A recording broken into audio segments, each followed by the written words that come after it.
मानव जीवन की पहली शर्त है, पहली जरूरतों में से यह सुरक्षा एक जरूरत है।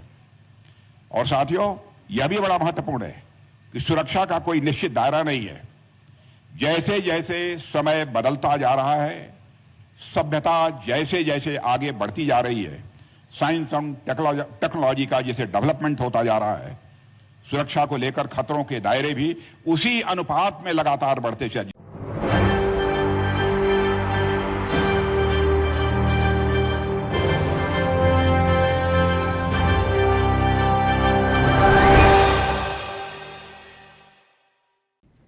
पुलवामा हमले में 40 जवान शहीद हो जाते हैं और यहाँ पर इन शहीदों पर राजनीति करती हुई भारतीय जनता पार्टी दिखाई देती है।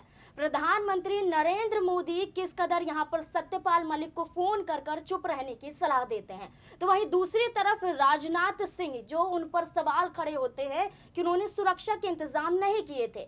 यहाँ पर हमारे जवानों को विमान सुविधा नहीं दी गई थी, अगर दी जाती तो यहाँ तमाम तरीके से जो 40 जवान शहीद हुए हैं वो शहीद ना हुए होते। तो ऐसे में राजनाथ सिंह पर सवाल खड़े हो रहे हैं, प्रधानमंत्री नरेंद्र मोदी पर सवाल खड़े हो रहे हैं और इस्तीफे देने की मांग जोर पकड़ती हुई नजर आ रही है। लेकिन यहाँ पर राजनाथ सिंह की बात करें तो रक्षा मंत्री हैं और उस वक्त गृह मंत्री थे, लेकिन उस वक्त और अब में भी राजनाथ सिंह ने अपनी चुप्पी साधे हुए थी। इस मुद्दे को लेकर वो तमाम तरीके से कोई भी ना तो सवाल ना तो जवाब करते हुए नजर आ रहे। तो ऐसे में ये सारा मामला खुलकर सामने आ रहा था। शहीदों के परिवारों ने ये कहा कि अब यहाँ पर जांच होनी चाहिए, पुलवामा हमले में दोबारा जांच के साथ साथ सरकार की भी जांच होनी चाहिए, क्योंकि इसमें सबसे बड़ी भागीदारी यहाँ पर राजनाथ सिंह और प्रधानमंत्री नरेंद्र मोदी की बनती है और यहाँ पर अमित शाह की भी बनती है, क्योंकि सत्यपाल मलिक अमित शाह के खिलाफ भी कई सबूत पेश करते हुए नजर आते हैं। लेकिन ऐसा कुछ होता हुआ नजर नहीं आता है। लेकिन हाल ही में राजनाथ सिंह ने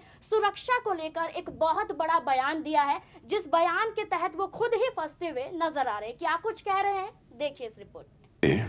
मैं उन सभी एयर वॉरियर्स के शौर्य और पराक्रम को भी नमन करता हूं, उनके परिजनों को मैं नमन करता हूं, जिनकी वजह से आजादी से लेकर अब तक के विभिन्न वार्स में हमारी जीत सुनिश्चित हुई है। यह देश उन वीरों के त्याग और बलिदान के लिए सदैव उनका ऋणी रहेगा। साथियों, भारतीय वायुसेना ने हमारे देश की संप्रभुता की रक्षा करने में बहुत ही महत्वपूर्ण भूमिका निभाई है और हमारे देश को आजादी मिलने के साथ ही अनेक संकटों का सामना करना पड़ा है, जिसमें हमारी एयरफोर्स एक मजबूत दीवार की तरह इस देश की सुरक्षा में सदैव खड़ी रही है। मैं याद दिलाना चाहता हूं आपको, 1948 का वार हो या 1961 का गोवा मुक्ति संग्राम हो या 1962 का वार हो या 1965 का इंडो पाक वार हो, हमारी एयरफोर्स ने जिस मजबूती और जिस प्रोफेशनलिज्म यानी व्यावसायिकता के साथ देश की रक्षा में अपना योगदान दिया है, उसकी जितनी भी सराहना की जाए वह कम है। साथियों, में 1971 में तो हमारी एयरफोर्स एक नया इतिहास ही रच दिया था और इस बार में हमारे तीनों सेनाओं ने जिस ज्वाइंटमैनशिप और जिस इंटीग्रेशन और जिस कमिटमेंट का परिचय दिया, वह मैं कहना चाहता हूं कि अपने में बेमिसाल है। यह इतिहास के उन कुछ चुनिंदा युद्धों में से एक था 1971 का वार, जो न जमीन के लिए लड़ा गया, न किसी संसाधन पर हक पाने के लिए लड़ा गया और न किसी तरह से सत्ता हासिल करने के लिए लड़ा गया। इस युद्ध के पीछे मुख्य उद्देश्य था, वह था मानवता और लोकतंत्र की गरिमा की सुरक्षा। यह युद्ध लड़ा गया तो केवल इसके लिए लड़ा गया।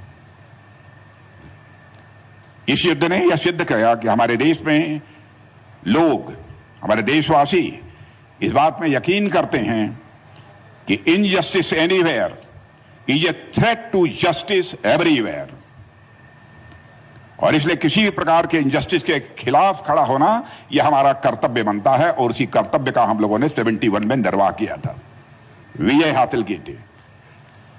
आप लोग अवगत हैं कि पाकिस्तान आजादी के लंबे समय बाद तक भी डेमोक्रेटिक प्रोसेस यानी लोकतांत्रिक प्रक्रिया में से आम चुनावों की ओर कभी भी आगे न बढ़ सका। शासन के नाम पर वहां कुछ था तो वह था कभी मार्शल लॉ तो कभी इमरजेंसी रूल। और 1970 में 1970 में जब पहली बार आम चुनाव हुए भी तो उसमें बहुमत हासिल करने वाले दल को किस तरीके से उसके साथ व्यवहार किया गया कि उनको जेल की शिक्षों के पीछे भेज दिया गया।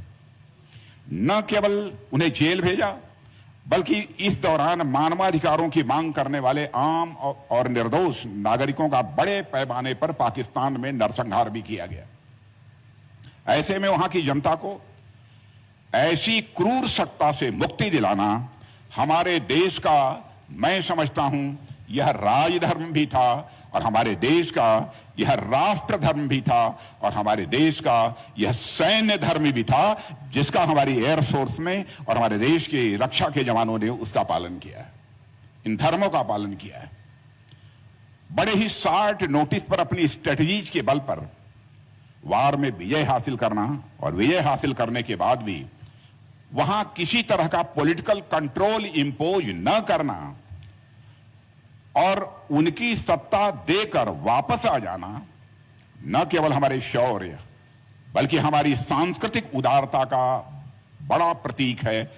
इससे बड़ी कोई चीज और दूसरी नहीं हो। आतंकवादी गतिविधियों के तहत देखा जाता है कि हमारी सरकार यहाँ पर नाकाम हो जाती है। हमारी सरकार जो एक्शन लेती हुई नजर आती है वो सिर्फ और सिर्फ अपनी ही वाहवाही करने में जुटी रहती है। शहीदों के तहत राजनीति करती हुई नजर आती है, महिलाओं को लेकर राजनीति की जाती है, विपक्ष के खिलाफ ईडी सीबीआई का शिकंजा कसा जाता है। लेकिन जब अपने ही सरकार के मंत्रियों के खिलाफ उतरना होता है तो यहीं पर प्रधानमंत्री नरेंद्र मोदी अपनी चुप्पी साध लेते हैं। ऐसे में खबरें सामने आ रही थी कि राजनाथ सिंह अपनी ही पार्टी से इस्तीफा दे देंगे क्योंकि यहाँ पर वो ईमानदारी के रूप में दिखाई देते हैं। लेकिन कहीं ना कहीं उनकी ईमानदारी साबित हो जाती है जब पुलवामा हमले में सत्यपाल मलिक कई खुलासे करते हुए नजर आते हैं।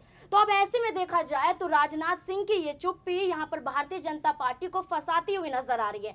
उनकी ये चुप्पी जो टूट रही है वो साबित कर रही है कि खुद अब राजनाथ सिंह फंस चुके हैं। अब या तो उनकी गिरफ्तारी हो सकती है, उनके खिलाफ बड़ी जांच हो सकती है, या फिर वो अपनी ही पार्टी से निकलते हुए नजर आएंगे। तमाम तरीके से यहाँ पर पुलवामा हमले को लेकर सारी चीजें खुलकर सामने आ रही हैं जब से सत्यपाल मलिक ने कई खुलासे भारतीय जनता पार्टी पर किए हैं और इन मंत्रियों पर किए हैं। अब इसके बाद ये देखना होगा कि राजनाथ सिंह का ये जो बयान सामने आ चुका है सुरक्षा के मुद्दों को लेकर, कितना वो आगे जाकर हमारे सैनिकों के लिए, हमारे जवानों के लिए काम करते हुए नजर आते हैं या फिर वो अपने पद से हटते हुए नजर आएंगे। क्या है आपकी राय? कमेंट बॉक्स में जरूर बताएं। धन्यवाद।